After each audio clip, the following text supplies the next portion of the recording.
சிராப்பள்ளி மலைமேவும் தட்சிணாமூர்த்தி அருள் நல்கப் பெற்று பராபரமும் எந்நாடும் பைங்கிழியும் பல பாவும் பாடிப் பாடி தராதல மானிடர்க்கு எல்லாம் தன்னமிர்தாய் தந்தருளும் தாயுமான நிராமயனார் அருள் பெரிய கவிதையினால் பொருள் அதனை நினைந்து வாழ்வான்.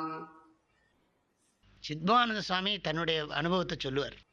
அவர் பொள்ளாச்சியிலிருந்து செயின்ஸ் ஹைஸ்கூலில் படிக்கிற காலத்தில் பொள்ளாச்சியிலேருந்து ட்ரெயினில் தான் போகணும். அப்போல்லாம் மாட்டு வண்டி ட்ரெயினில் தான் போயாகணும்.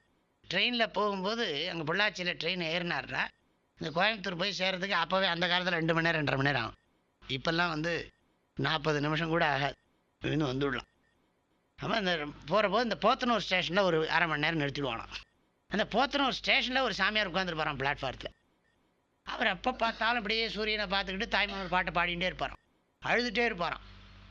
பாட்டி பாடிக்கிட்டே இருப்பாராம், அழுதுகிட்டே இருப்பாராம். இவருக்கு அந்த ஸ்டேஷனில் அதை உட்காந்து பார்த்துட்டே இருப்பாராம் சுவாமி சித்பவானந்த சுவாமி. அது அவருடைய அனுபவத்தை சொல்கிறார். கல்லேனும் ஒரு காலத்தில் உருகும் ஐய என் கல் நெஞ்சம் உருக இலையேன்னு அப்படியே அழுவாராம். இதை பார்த்து சித்பவானந்த சுவாமிக்கு அழுகையாக வருமா. ஆனால் ஒன்றுமே தெரியாதான், இன்னும் இனம் தெரியாத ஒரு எண்ணம் ஏற்படுமா. அதுக்கப்புறம் ஸ்கூலுக்கு போயிடுவாராம். இப்படி அடிக்கடி அந்த ஒரு சுவாமியை அங்கே போத்தனூரில் பார்த்துருக்கார். அந்த சுவாமி யாருன்னு தெரியல. அவர் இந்த தாய்மானவர் பாடல் அவர் பாடி நான் நிறைய கேட்டிருக்கேன்னு சொல்லுவார் சுவாமி. அதுக்கப்புறம் சித்பவானந்த சுவாமி பழனிக்கு வந்திருக்கார். சாது சுவாமிகள், சட்டி சுவாமிகள்லாம் இருந்தாங்க, அவங்களெல்லாம் பார்த்துருக்கிறார். ஆனால் இந்த போத்தனூரில் பார்த்த சுவாமியை அடிக்கடி நினைவு கூர்றார். தாய்மானவர் பாடலை முதல்ல கேட்டது அவர் மூலமாகத்தான் அப்படின்னு சொல்லுவார். அப்புறம் சுவாமி திருப்பராயத்துறைக்கு வந்த பிறகு தாய்மான சுவாமி கோயிலுக்கு போகும்போது அவருடைய நூல்களை எல்லாம் வாங்கி படித்து மேலும் மேலும் அந்த கருத்துக்களை எல்லாம் இது பண்ணி, இன்னும் சொல்லப்போனால் ஊட்டியில் இருக்கிற காலத்திலேயே அவருடைய குரு கிட்ட தாய்மானவர் பாடலை படித்து டிரான்ஸ்லேட் பண்ணுவாராம் அப்படின்னு கேள்விப்பட்டிருக்கேன். அதையும் சொல்லியிருக்காங்க. சொல்லப்போனால் அவர் தான் சொன்னார். சிவானந்தர், சிவானந்தருங்கிறது ராமகிருஷ்ணருடைய நேரடி சீடர், ராமகிருஷ்ண மடத்தின் 2வது தலைவர். அவருடைய சீடர் தான் சித்பவானந்த சுவாமி. சித்பவானந்த சுவாமி சொல்கிறார், நான் ஊட்டியில் இருக்கிற போது என்னுடைய குரு கிட்ட நம்ம நாட்டினுடைய நூல்களை எல்லாம் படிப்பேன், தமிழ்நாட்டில் இருக்கக்கூடிய தேவாரம் திருவாச்சகத்தை எல்லாம் படிப்பேன். அவருக்கு அது இங்கிலீஷில் சொல்லுவேன், ஏன்னா அவருக்கு தமிழ் தெரியாது. இங்கிலீஷில் அவருக்கு மொழிபெயர்த்து சொல்லுவேன். அவருக்கு ரொம்ப அனுபவம் ஆனந்தமாக இருக்கும். அவர் அப்புறம் சொன்னாராம், நீ இந்த தாய்மானவரை நல்லா தமிழ்நாட்டில் பரப்பு அப்படின்னு சொன்னாராம். தாய்மானவருடைய கருத்துக்களை தமிழ்நாட்டு மக்களுக்கு அவருடைய பெருமையெல்லாம் சொல்லு அப்படின்னு சொல்லி அவர் சொல்லியிருக்கார். இதெல்லாம் படித்து சொன்ன உடனே அவர் சொல்லியிருக்கிறார். அதை மனசில் வைத்து கொண்டு தான் சித்பவானந்த சாமி ராமகிருஷ்ண மடத்தில் ரங்கூனுக்கு அனுப்பிச்சது போகலை.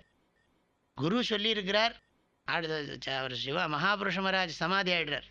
அதாவது அவருடைய குருவுக்கு இன்னொரு பேர் மகாபுருஷ மகாராஜ். அவரை தாரக் மகாராஜ் என்றும் மகாபுருஷ மகாராஜ் என்றும் சுவாமி சிவானந்தர் என்றும் அழைப்பார்கள். சித்பவானந்த சுவாமியினுடைய குரு. அவர் அங்கே வேலூருக்கு போனதுக்கு பிறகு, அவர் சமாதியான பிறகு சித்பவானந்த சுவாமியை ரங்கூனுக்கு போங்கன்ட்டாங்க. சுவாமி சொன்னார், நான் ரங்கூனுக்கு போக மாட்டேன், தமிழ்நாட்டில் இருந்து சேவை செய்ய சொல்லி என் குரு சொல்லியிருக்காருனார். ஆனால் மட்டத்தினுடைய சட்டம் என்னன்னு கேட்டால், மேலே ஆணையிட்டால் செஞ்சு ஆகணும், இல்லை நான் இருக்கிற மடத்தை விட்டே விளைகிறேன்ட்டார்.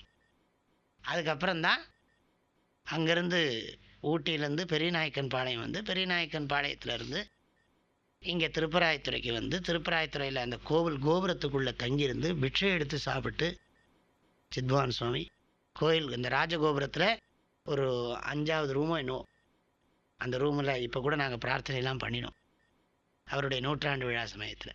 அந்த கோபுரத்துக்குள்ளே அங்கே கோயிலில் இருக்கிற செட்டியார் இடம் கொடுத்தார். அந்த கோபுரத்துக்குள்ளே தங்கிக்கிட்டு அங்கேயே பிரார்த்தனை ஜபம் தியானம் எல்லாம் பண்ணி கொண்டு அங்கே உள்ளூரில் பிக்ஷை எடுத்து சாப்பிட்டு அப்புறம் வாரம் திருச்சிக்கு போய் நடந்தே போயிருக்கார் பல முறை, 18 கிலோமீட்டர் திருப்பராயத்துறையிலேருந்து.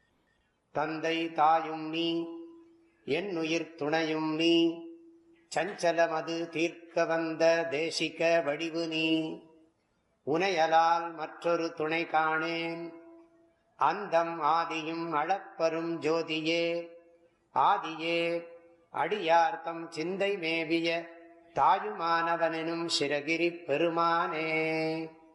ஓம். தேனி, வேதபுரி, பூஜ்ய ஸ்ரீ ஓங்காரானந்த மகா சுவாமிகளின் அருட்குரலில் கற்பவை கற்போம் என்ற தலைப்பிலான தாயுமானவர் பாடல் விளக்கங்கள் நாள்தோறும் வாட்ஸ்அப் வாயிலாக அன்பர்களுடன் பகிர்ந்து கொள்ளப்படுகின்றன. இதனை உங்களது மொபைலில் பெற 8825488445 என்ற எண்ணிற்கு உங்களது பெயர் மற்றும் ஊர் விவரங்களை வாட்ஸ்அப் செய்யவும். ஹரி ஓம்.